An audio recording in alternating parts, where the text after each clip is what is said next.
Let us invite the second leader of the opposition. Please welcome Mr. Muhammad Thaqif bin Tabunik.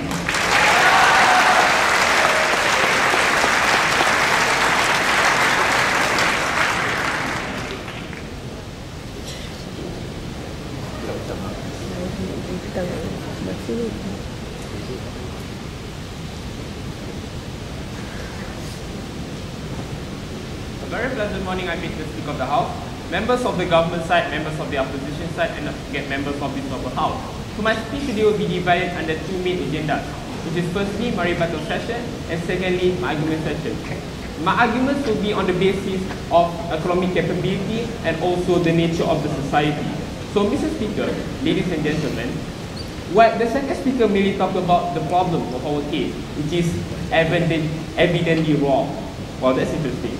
But the thing is, Mr. Speaker, if you take a look at their case, it's more or less about the probability of it achieving unity. It can achieve unity, even in their stand itself. So, with their case and what they're agreeing on, it doesn't even agree with the motion. Because what the motion solves is that the new media unites the world. But if you're talking it can unite the world, there is a probability for it to unite the world. And in the status quo, they didn't even prove any situation of the world being united through new media, Mr. Speaker. So you see, even the motion, they fail to engage in this sense, Mr. Speaker. So we believe, starting from the first speaker, it already goes the majority to our side. Before I move on, yes. Sir, what we mean by unite is basically, we have shown to you gradual examples of this will lead to harmony between nations. But we're not saying it that it happens now. We're saying that it is a gradual reality that we have to consider as we go.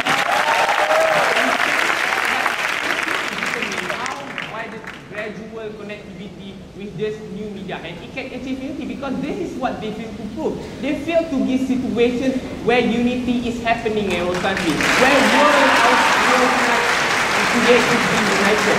So Mr. Speaker, let's take a look. Sit down.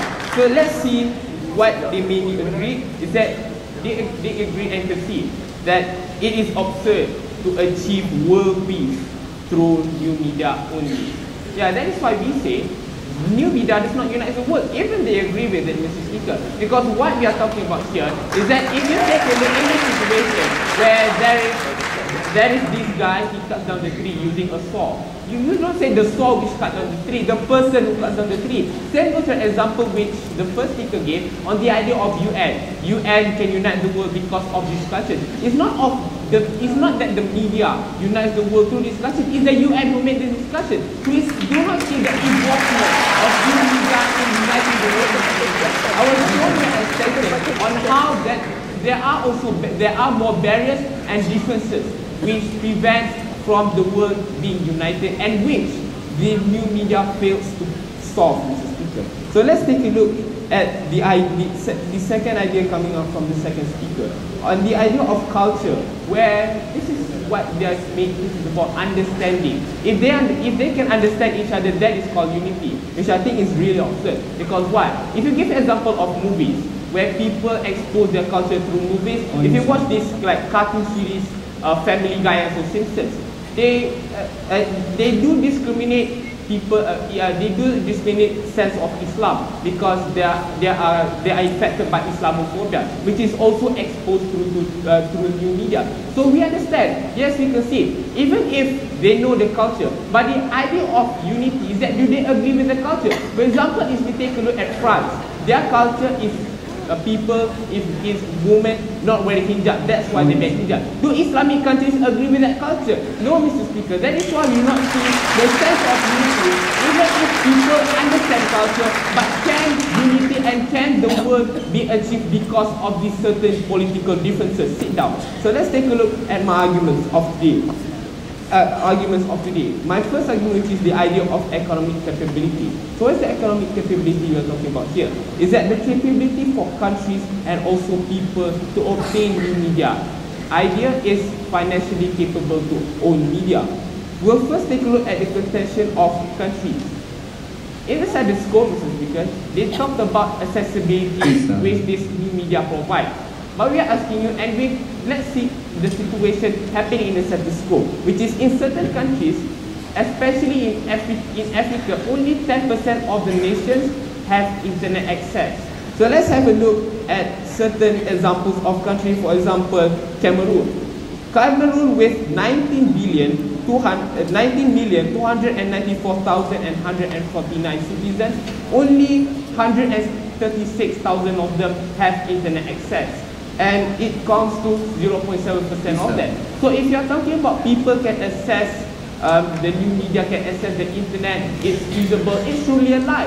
How are you going to unite people if everyone in our country doesn't know the information, doesn't have the information of what is happening in our world? Because if you want to create, if you need to take in consideration, yes, they talk about people, when there is information spread out around the world, people know about information somehow, it can achieve unity. But we do not see how is it that throughout the world it can achieve unity, because there are situations where people in certain countries do not have access to internet. I mean 0.7%. That's so ridiculous. And there are also countries with 0.0%. For example, Comoros and Guinea-Bissau.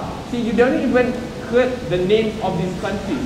So it's like the internet access is still limited in this sense because of the economic capability, which is a barrier which prevents from having unity. And the sense of people, there are also people in poverty line, also in accessibility, and also have their own limitations to have internet access.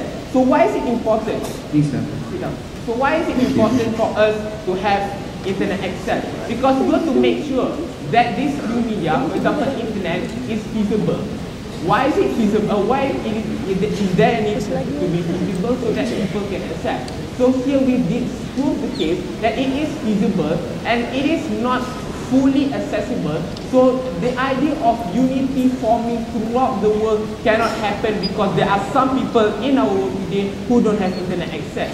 So let's take a look at the idea that without feasibility, we can say people do not have access, and which disproves the idea of accessibility. So the conclusion here is that the people and countries don't have access to new media. So this shows that the unity throughout the world can achieve. And there are also other situations where there is also create a barrier. For example, the economic prosperity between the rich and poor people, third world countries and also first world countries, they fail to prove how with new media it can reduce the gap between these people. Because unity happens if these two countries, these two parties help each other. And in the status quo, that doesn't happen. So let's take a look at my last argument, which is the nature of the society. What is the nature we are talking about here? Is that they access to new media, not because of unity, but because they want entertainment. And secondly, the tendency for people to abuse. And why is this so? The idea of new media here, internet, especially internet, there's no proper regulation, there's no proper control. The freedom inside is fully free, and people can express their ideas,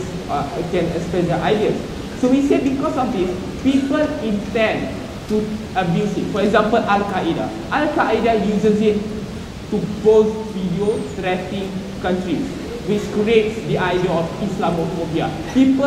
Some people are scared of Islam. So is that creating an idea of unity? Is that uniting the world? Because we say, in that sense, it creates fear to people. And also, when we talk about people not using media for entertainment, we do not see how will that problem be solved. And in conclusion, that the new media fails to unite the world because of the barriers we have extended and we have agreed to that sense. With that, I rest my